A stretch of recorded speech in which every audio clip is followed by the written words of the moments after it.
Okay. Hello. We are back. We are back. I have actually decided to record these ones now because I forgot to record round one feature. I'm going to be stealing hello them. to everyone on YouTube and hello to everyone in the stream. So thank you for those slight, should we say, technical difficulties earlier. But the internet broke. Yeah, the internet went dead.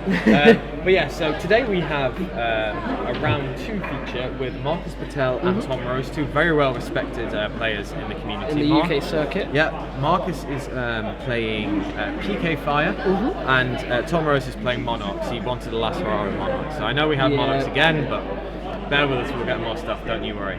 So yeah, so if we have a look. In fact, so you have Marcus, I know Monarchs more. Yeah, and Tom Rose, of course, is one of your local boys. Yeah, back in Bristol. Old local boys. When I was at Bristol locals, he used to be there. Yeah, exactly. So. And Marcus Patel, of course, is he still a member of the Brotherhood? Marcus Patel is Brotherhood through and through.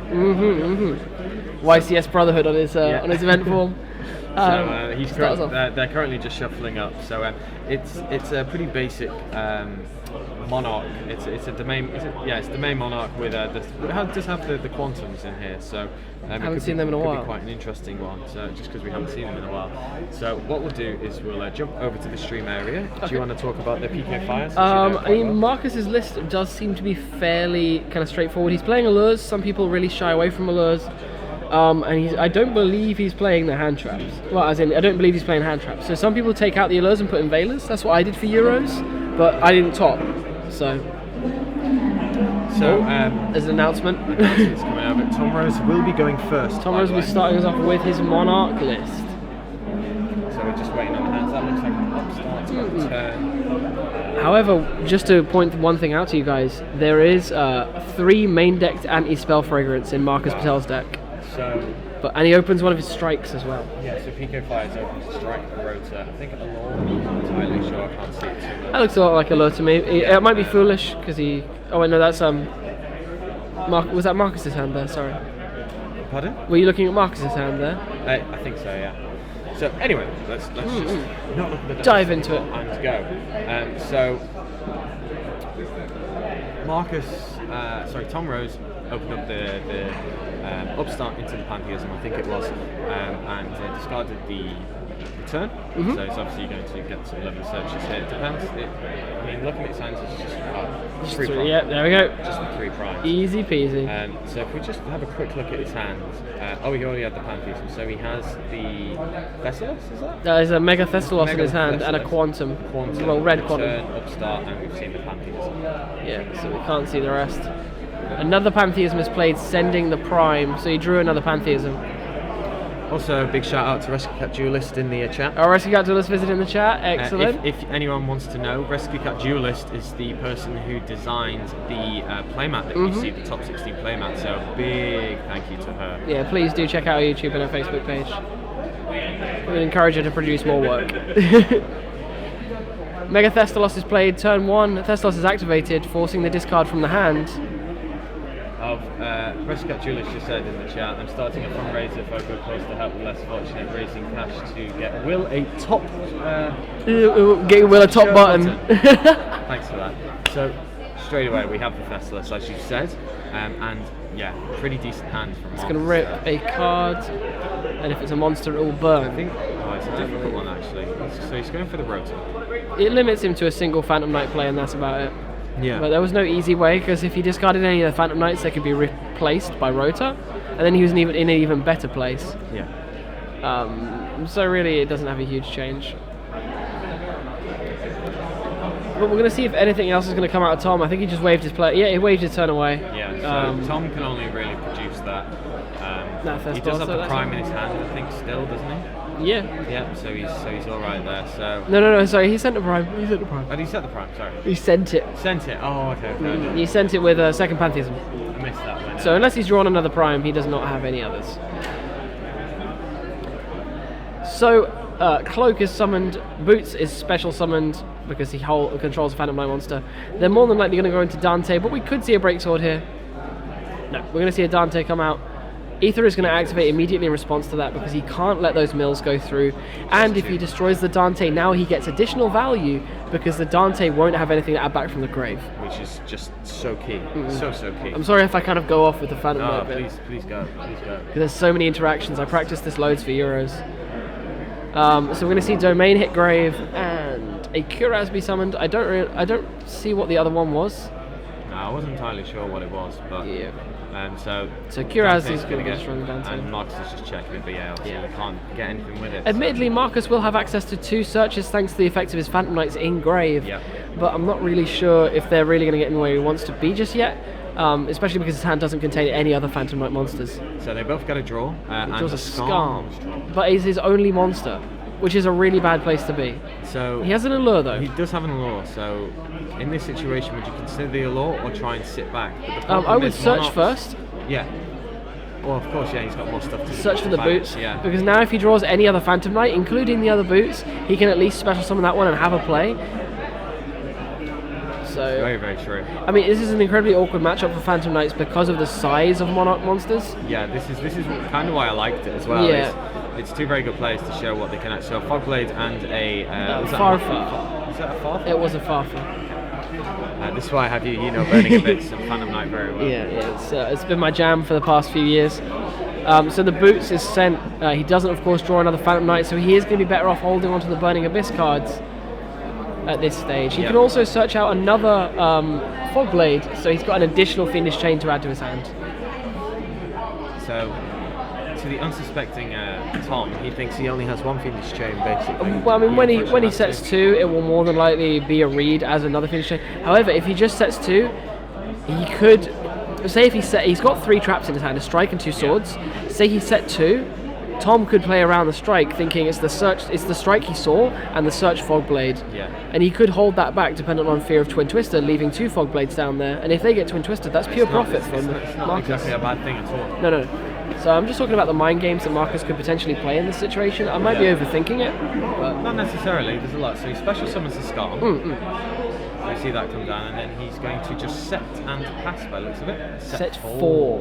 One of which is a bluff. Wow. Oh no, was one of them Twin Twister? I think it was. Yeah. So they're all technically live back. The prime comes out. The draws escalation. Okay. So the Ghost Ogre in hand. Very strong. Very strong. It's really, really useful in situations where you know your opponent is a Beatrice and you can interrupt the Dante. Because if they mill off the Dante, you just kill the Dante away. Especially when they don't have access to Seer. Yeah. Like this situation. I mean, the Skarm... If he'd have special summoned the Skarm and then normal summoned the guy, if he'd have Ghost Ogre'd him there, it would have been ridiculous. Yeah, I think he drew into it with the Kuraz, I think it was maybe. I see, yeah. So, Tenacity's added, activating the Tenacity, revealing Erebus. Pretty standard plays all around. Adding the March, ridiculously strong card, March of the Monarchs. It's absolutely amazing how that card survives. But the problem is that they've just taken away the boss monster now. So that they have. I'm really glad to see her go, to be honest. Yeah, I really don't like Monarchs. No, not at all. So Ether's tributed for Erebus. Chilling 2. Yeah. So the Erebus can't be immediately responded to. So he's playing around the Solemn Strike, but the Fogblade can still hit it. Very important to recognise. So I'd Fogblade here. It's too important too. 100%. Because you're probably trying to possibly spin away the Scar. And then the Twin Twister. So then if you chaining 4, and then he can Farfa that away in the new chain. Yeah. So the Erebus is negated, and he can then bounce it away if he wanted to. But if he Farfas the trap, cool interaction. The trap is banished. Then when it returns, it tries to return as a monster, but it's not a monster. It's a trap, and it dies. It goes to the graveyard. It's a very clever play there from. So he's essentially destroying the trap rather than just pinging it for a turn. Yeah, which is very important because it's slowed him down a fair bit. Obviously, he can punch over the Skarm. He can't attack. No, he can't attack. But he also can't be attacked. Which? His Fogblade protects it from being targeted for an attack. So he's just going to pass. So he doesn't return. That shouldn't return. I'll go over. Jamie's just going to go over and say.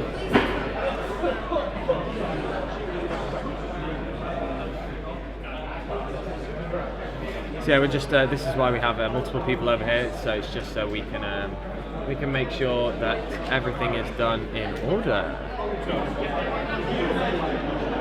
So it should be a pretty simple one. It's quite interesting to see how these decks go against each other.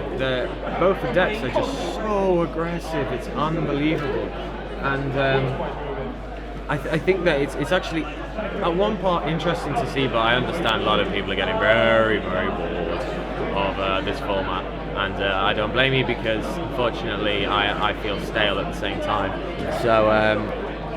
So yeah, I'm just happy with the new list, how it's come out, and everything is just hunky dory.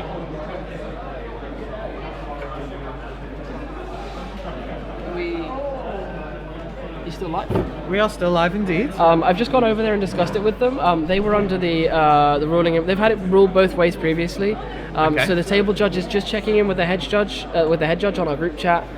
He's just going to confirm which way round they're going to rule it, and then they're going to pick up the game. And the head judge has ruled that it returns immediately but goes to the graveyard. Yeah. So I just said pick up the game, whatever you do, and we'll pick up the commentary. That's fine. So as you can see, we've got rulings and appeals down pretty quick, haven't we? Yeah. The feature match table's only about 20 paces away. Yeah. So it's good. It's good that we have that. That's one of the main things that I always want. I always want a table judge and easy access to talking to the head judge as well for appeals and such. So I'm sorry to interject in a game, but I know we'll get massacred in the chat. So no, we need to play it right. It's the right thing to do. That's why I said go because you're easier to run over. Yeah. So is play passing back? So the play was passed. And then it went into Tom's turn. Tom then activated. Yeah, Tom then special summon the Prime back because he's banished that tenacity. How's the chat going? Chat's going good. Currently, Rescat Duelist is saying Shenani's a fundraiser for the Blade Fender, giant card Blade Fender. Yeah, we have got 2 giant cards in the venue. We have got the giant card Exiton, which will be going tomorrow in an Attack of the Giant Card event. And then we've also got Giant Card Blade Fender, who's mainly just kind of here to be a display piece. Cool. Yeah. But that Exiton, I really wish I wasn't commentating so I could enter that event for that Exiton. I think a lot of people do wish that they could enter that event, if I'm completely honest. I think I would like to. But I don't have any decks here right now. You weren't going to just degenerate your way through with Herald, no? Nope. Not yet, anyway. Your permission deck. Permission deck, yeah. Do you want to do this? Yeah, every time you want to do something, you need to say please. Please, sir. Can I do this? So here comes that Prime summoned out. They were just reconfirming the game state there. Yeah. So now it is Thomas's turn. So he draws for the turn. Because he was saying in the end phase, when it comes back and it's destroyed, he'd like to then activate the effect because of course you have an infinite number of chains. Yeah. But I guess it was ruled that. No, he then did that in the end phase. Yeah, sorry. Yeah. But he was explaining I have an infinite number of chains, so I want to wait for it to die and then I want to use it. It hasn't put him behind. Massively, it just puts him one banish out, and it means he had to use the effect already for the turn. Yeah. Well, it was in the end phase. So. Sorry, ignore me. I had two trains of thought in my head as to how it done it. Yeah, we're having to do a lot of thinking. It's quite funny. There's the thing where you're a commentator for these things. You basically need to play the game yourself. It's almost like you're playing the game for both players because you always have to try and work out where they could be going so you can give an accurate commentary. So Kuraz is summoned over the Erebus, which is interesting to me. Because he could have got maximum profit from, admittedly it is hit with the Fog Blade, but he can at least recur the Prime. Well, I mean the Fog Blade, he just sent the Fog Blade that was on the Erebus for the moment. He hasn't actually responded. He's still thinking. It's basically just saying that it doesn't matter that the Fog Blade was on the Erebus at that point, because you could just use the Prime, and then use Prime and use its effect to come back. So the Fog Blade's going to come out in response to the Kuraz, which we know he has no response. Now Tom has an escalation. Can you use escalation in either player's turn or only in your opponent's turn? I think we're going to have to break out the laptop for this. I will get that up on my Mac in just a moment.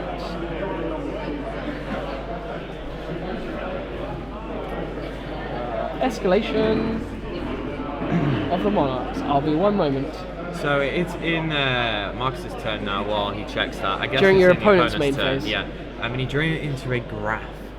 The Oh my problem goodness. is now is that Marcus is walking into a Ghost Reaper. The Ghost which Reaper is, very- is irrelevant now because he has the graph, he has the ability to recur very the true. monster. So the Ghost Reaper just went from being really good to being really bad. Because this monster has infinite value to it. Well, the Ghost Reaper's kind of good still, but Still good. So would you do it on this or the no, Beatrice? I wouldn't maybe? use it here. I'd use it on the Beatrice now. Beatrice. But even the Beatrice is a difficult position. Farfa hit He the sent grave. the Farfa, but he did send the Takatomborg, Yeah. which is horrible. So it's And is that his one of? It is his one-off. Oh wow. It's a pretty bad situation to find yourself in, but it is a risk you take. It is a risk. I draw it more often than I mill it, Yeah. which is pretty horrible. So the Dante's going to attack the Prime. That 2/4 defense has got nothing. I always feel so futile attacking a Prime. The Yeah. escalation is going to activate when Marcus attempts to leave his main phase, though. Come on, Marcus. Now explain your game states clearly. Yeah. I mean, essentially, especially when two Yu-Gi-Oh players know each other, I'm almost certain these guys will have played before. Okay, he's just activating the escalation. He's not actually using its effect. Oh, Or maybe there was a dispute over the game state situation. He said, "I've already gone to the battle phase. You can't do that." maybe. But long story short, the escalation is going to flip, but not be used. Yeah.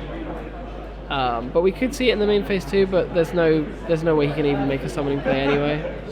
It was just in case he had like a Storm Fourth and. He could also be playing some mind games. Definitely. It's a hugely threatening card. It's so disruptive. So the Kuraz has returned from Farfa's effect, and then he's also going to possibly bring back the Prime. There is definitely the possibility of Prime coming back. However, I don't know how stocked his graveyard is because look at how many spells he's banished already. I don't think it is very stocked, and he draws an Ether again. He does another Ether. So he's 2 Ethers. You never hate that. Like multiple Ethers is not a problem. It just means you don't lose from multiple turns. So correct me if I'm wrong. When a monster is banished and returns to the field, it still remembers the way that it was summoned, wasn't it? Does it remember that, That it was was a tribute subject of summoned? hot debate at Euros because with what's his name? I can't remember his name now. With Breaksword, we Yes. debated whether or not Breaksword remembers whether or not it succeeds summoned, and at the European Championships they ruled that it wouldn't be. It wouldn't remember. So here, in this situation, if I was a European Championship judge, I would tell you that Kuraz no longer remembers how it was summoned. It's just a monster. Yes. It's difficult. Which turns off Ether. It does turn off Ether. Well, he does. But I mean, it turns off He Ether does have a Prime, but for that it's just- situation, just but he in has the this Prime. situation, yeah. But it's entirely dependent on how that judge rules it. I won't interject if they Because it do is make so a play. different. So, interesting. Yeah. Going So for the draw. So this may be a little bit of a Hail Well, Mary because- currently. yeah, I mean, it's difficult. If Tom Rose is thinking he can tribute over the Kuraz, Yeah. then he's just going to put those two cards back and then immediately send that Prime back into the grave anyway. He So doesn't it's mind. just free resources. really. Exactly. So we're more than likely going to see an Ether played over that Kuraz. We'll see the way the judge is ruling it. I have no argument over either way, to be honest. That looks like an Erebus. That does look like an Erebus, but it might be an IDOS to me. It's a possibility. It's too far away, really. So the Ether comes down, so I assume that they're going to call it as sort of strike. Solemn Strike is just going to activate anyway. Oh, wait. Oh, I guess. He didn't. He just activated Strike like he would activate Warning. Yeah. He didn't So- actually say I'm activating the effect. Yeah, like there was no hand motion, nothing like that. So I think he's just tried to Warning basically. Yeah. Which obviously isn't right. And Thomas Rose is a lethally correcting player. Like if you misplay against Tom Rose and show him your cards, from my own experience, he will just change his play like Yeah. that. And because there is literally no point No, there's no to point. activate the effect. Like he'll literally just look at you like, thanks, mate. Yeah, exactly. So, And now Marcus horrible is even misplay. in an even worse position because look at the situation he's now in. He has Burning Abyss monsters and a back row. That Marcus Horrible thing. that And it is a Tom can strike. now play around. Yes. Which is huge. Yeah. I mean, it just slows Marcus down a huge amount, and this was one of the reasons why I originally didn't like this deck. I almost played Falcon BA for Euros. He does, however, have a tour guide in hand. He does, and then the Seer can pop, and then he'll have a play into a I think Beatrice that as was well. Alec that just got drawn. It was an Alec indeed. So he has a very strong play in all fairness. The Ghost Ogre is still present. We do have to bear that in mind. Which I think will come as a big shock to Marcus. Yeah, it's going to come down to a critical moment. I can't comment on when yet. So Tour Guy comes out. Seer's going to destroy itself. Activate to bring back the Dante. So he can make a Beatrice just off the Dante alone. And interestingly enough, he plays 2 Pilgrim as well, so he can just go Beatrice, crash it into the Monarch, and then make the Dante, and just crash that because he doesn't care. He rips the card out of his opponent's hand as well, and then he's still got a second Pilgrim available for when he actually needs it. So he can just crash through, and then attack just for damage with whatever he makes off the Tour Guide as well. Yeah. And gets an ad back off that Dante. So he gets the Seer back probably. So all he's paid for that entire play is a Tour Guide. Which is just insane. Yeah, when he's ripping a card away, killing a Monarch, dealing 25 probably. And getting a search in the end phase. Yeah, and getting a search in the end phase. Like off of basically 1 card's value, maybe 2 if you count the Seer, but you're getting the Seer back. Yeah. Like, so good. Yeah, this is the kind of plays you need to think forward and think like all the different interactions. Yeah, so here's the Beatrice. The Farfa was discarded though, so he doesn't even have to crash. So he's going to be dealing at least 5k here if this Farfa goes through. But he's and then he gets the Beatrice effect next turn if he should want it. But will Ghost Cherry do anything? He can. The Beatrice will still resolve, and he gets the Dante. It doesn't miss timing. Wow. But he's going to use the another ether No to move his ether out of the way, but activate no effect. But Marcus doesn't care because again he's playing 2 Dante Pilgrim. He can just crash that Beatrice out of the way. It's really not that much of a threat to him. So Marcus is also looking at Leviair play here. Depends on whether or not he's got Phantom Knight in his hand. He has a boot. Oh my goodness. So Scum goes to the graveyard as you would expect. he can actually put 78 on board here. He can go higher than that. He can go if he goes Acid Golem if he plays it. Yeah. He doesn't. He doesn't play it. Giga Brilliant though. I think if he Brilliant's here, he might win. Brilliant. Because he can put 600. No, it's not enough. 600. Brilliant's not enough. Well, Sorry, I'm getting hype. It looks like he is going for the Breaksword. He's considering Breaksword and then Rebellion. which should obviously be a very powerful play. He's just thinking it out. You can see his hand moving. Yeah. You have to think so far ahead with BA because there's so many card economics you need to think of. It's really quite difficult. So Breaksword's going to activate, targeting itself and the escalation of the Monarchs to force Tom into not having any further plays to interrupt. Like the escalation can be so lethal because of the fact that it lets you use Monarch cards in your opponent's turn. Rebellion is summoned. Rebellion is going to halve Ether, so he'll basically get to attack for 2,500 points of true damage. Which is just huge. So the Ghost Ogre then comes down. He can strike if he wants to, forcing his opponent into 200 life. So this situation will force Tom Rose into 200 life. And he does play... No, he doesn't even play Nightmare Shark. I was going to say he does play Nightmare Shark for the closeout, but he doesn't play that either. Important to note as well, Marcus only plays one Breaksword. Only one Breaksword? Only one. Interesting. I mean, you have to find the room for that that Dante play somewhere. So this should put him down to 200. There's been no... They'll check the life points at the end of the turn. But this will put him down by 25, so 5k, and then 18, so 200. So he's living in dangerous waters. Yep, he is indeed. It doesn't shut him out of any of his cards. He doesn't play anything that's life point dependent. But you can't be liking Tom Rose's position right now, especially when you consider the fact that Marcus has access to Beatrice, which can send. That's going to pick up. That's it. That's the pickup. Very, very immediate simple. pickup. I was going to say he had access to the Farfa, so he could have Farfa'd, interrupted the opponent's play, and then it just would have been over. It would have been over. So, do you want to look at the deck list while I just get this all in order? Of course. If you do you want me to just monologue the side decking process? Yeah, do what you think is best. Okay, so from Marcus in his side deck, we're seeing 3 Ghost Reaper, 2 Mask of Restrict, 2 System Downs, 2 Vanity's Fiends, 2 Typhoon, 1 Mischief of the Gnomes, one of my personal favourite techs, Brilliant. 1 Maxi, 1 Raigeki, 1 Gamciel, the Sea Turtle Kaiju. And from Tom Rose, we're seeing 3 Twin Twisters, 2 Typhoons, 2 Solemn Scolding, 1 Majesty's Fiend, 1 Mobius of Frost Monarch, 1 Ghost Ogre, 3 Maxi, and 2 Effect Melee. So we'll probably expect Tom to max out on the Maxis. Yes, definitely.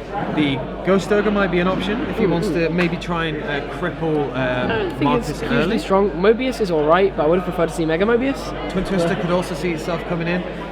Twin Twister is an awkwardly good card. Is an awkward card against Phantom Knights because you don't often know how many cards the Phantom Knight player is playing, how many back row cards, and he hasn't seen the anti-spells bear that in mind, so he could think it's just like 5 or 4. Yeah. So Twin Twister is difficult because you're giving your opponent value when you destroy the Fog Blades anyway, and Twin Twister is a minus. I say a -2. It's a -2 against Fog Blades. Yeah, it certainly is. So You'll see the Majesty Fiend 100%, instant Majesty's Fiend. But I'm like Majesty's Fiend and Max C, yes. The rest I couldn't really put my finger on, but I'm not a Monarch player, so I don't know. Yeah. However, on the flip side from Marcus, we're definitely going to be seeing the Master Restricts come in. We're probably going to still see the anti-spells stay in, maybe in a reduced number.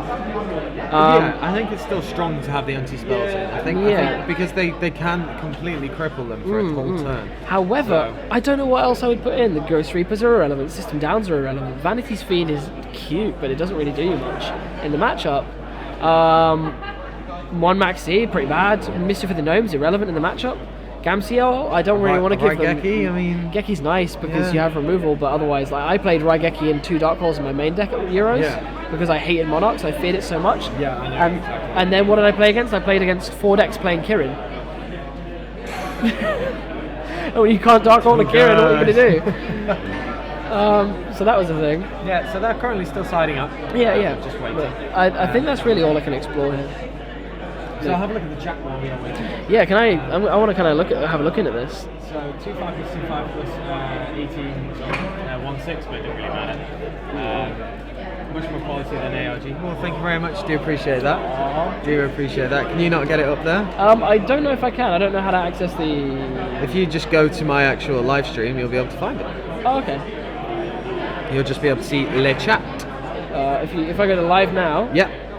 And then if you hit the sidebar, top right arrow. Top, there. That I was looking at. I don't use Twitch, so I don't really know my way around it. So I'm providing tech support. What is this? So now I have a live feed for the Twitch stream. So now I've come out of the Stone Age. Yeah. So I've got my laptop here, but I'm doing all of the editing. So. And my friend Voltsy just posted a love heart. The chat says hello. Hello, chat. Right. Thank you for joining us. So, Really do appreciate it. the decks have just been shuffled up, so I think we should bounce back. So we are bouncing back here. 15 minutes left around on this round.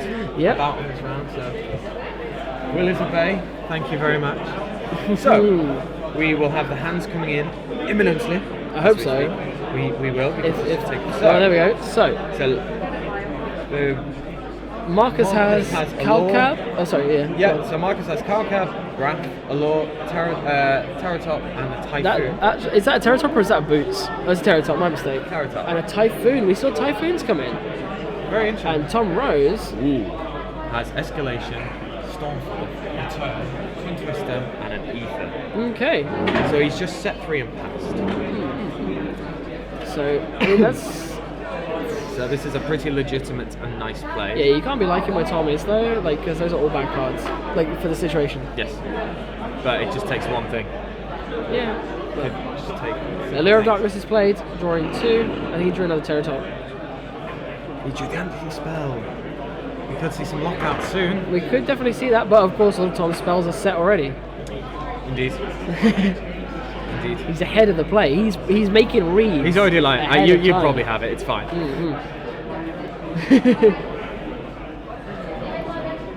By the way, Rescue Cat Duelist, why didn't you make the middle hairs line up? Like about 5 people have said to me that they're frustrated that the middle hairs on the playmat don't match up. And now that I've pointed out to the entire chat, I'm expecting the chat to just drop out. However, it is still amazing. Yeah, it's a beautiful map. So, Dante comes down. Attacks for 2/5. A simple 2,500.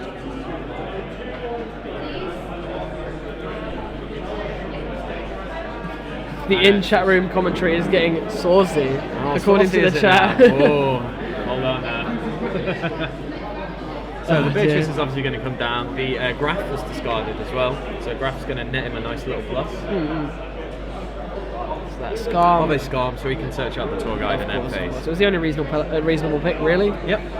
No reason to go anything else, but pretty standard plays. There's just like people posting in the chat saying OCD triggered now about the hair.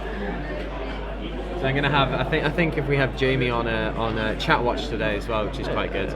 I do like chat interaction. Yeah, I think it's very important. So There was a... What's the set? Do we know what Marcus's set was? Anti-spell. Anti-spell. Never mind. So, would you not flip it now?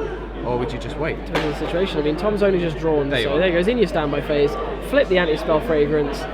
Would you Let's like have the Twin Twister then. Would you like me to book your train tickets, sir? Would you like to Twin Twister? No, he would not. Well, It's not useful enough here. Yeah, I guess right now it's not the biggest thing. I think he's just actually passing. He may as well fish for value. Like, he may as well think, well, it's useless for me to Twin Twister now. I'll just set the Twin Twister, and then if he actually sets more, if Marcus sets more back row, then the Twin Twister only gets more valuable. Like, Marcus has a second anti-spell in hand. Like, if Marcus sets the other anti-spell now, then this Twin Twister has infinitely more value. So it's worth holding it when there's no point in using it. All you do is make Marcus more able to play as a Luz. Because Marcus has to wait, you know. Yep. Especially when you're in such a strong position. So the cloak gets banished. So going to net him a nice little plus once more with the boots. Yeah, yeah. It's just a constant engine that's just going and going and going. It just doesn't stop. People want to play tricks on the chat because new people are arriving and saying, "Oh, how many people are in this event?" So the chat just wants us to convince them that it's just these two. Like, it's only these two players are in the event. It's just us. That's it. We're just occasionally switching them around either side and giving them new decks. Exactly. So Marcus is going to Make discard the another Seer. big B.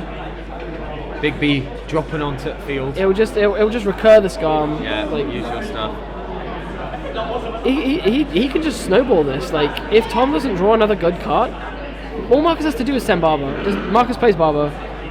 If he sends Barber, he's just going to show it to him. Yeah, Marcus just won the game. Barber, and that's it. And there we Very go. I'm well afraid, done. guys. Very well done.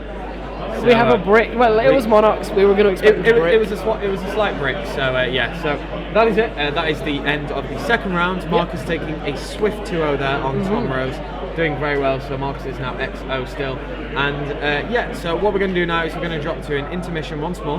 Yep. And basically just wait for next round. So Yeah. let us know in the chat what you would really like to see us bring up. And yeah, We'll see you guys in the next round. see you later.